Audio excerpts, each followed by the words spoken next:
Они только весной появляются, эти цветы, которые у меня в руке. Мы их называем желтенькие. Кто-то говорит, что это подснежники.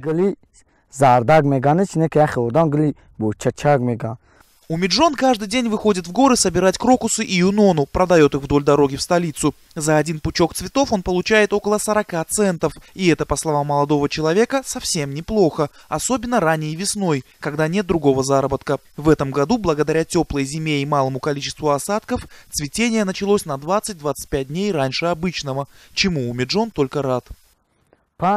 Правда, за цветами нужно идти по 5-6 километров. Они растут на дальних холмах и в горах. Иногда до вечера ищем. 20 лет назад крокусы росли вдоль всех дорог в огромных количествах, говорят в Комитете охраны природы. Но сегодня, чтобы найти этот цветок, нужно уйти далеко в горы. Продажа букетиков весной – традиционный промысел детей и подростков, чьи дома находятся вдоль автотрасс. Вот уже около 20 лет. Как правильно срывать цветы, они не знают и уничтожают целые популяции. Упаковываем бумагу и продаем. В день каждый продает по 10 связок. Такое отношение привело к тому, что в стране более 5 лет назад полностью исчезла популяция диких гладиолусов. Помимо крокусов и юноны под угрозой еще десятки видов тюльпанов, которые начнут цвести в марте. Все перечисленные растения были занесены в Красную книгу уже в советские годы. И у нас в итоге останутся только высокогорья, но дети доберутся и туда. И будут потом к дороге спускаться.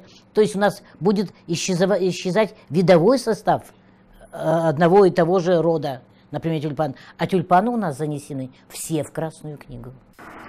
Единственная возможность остановить уничтожение дикорастущих цветов, по словам специалистов, рейды вдоль дорог и посты на въездах в города и сотрудников Комитета охраны природы, которые будут штрафовать не только родителей, чьи дети торгуют редкими видами растений, но и покупателей. В Комитете охраны природы я говорила об этом, но они делают выезды, делают. И нельзя сказать, что они ничего не делают. Но иногда, часто не могут, потому что, говорят, денег не хватает, бензина там на машину нет, там 5-10. Но штрафы они бы и вернули. Также сегодня под угрозой десятки видов лекарственных горных трав, которые вытаптываются крупным и мелким рогатым скотом и исчезают из-за бесконтрольной вырубки деревьев жителями кишлаков ради дешевых дров. Эти проблемы также нужно решать, однако практически никто это не делает.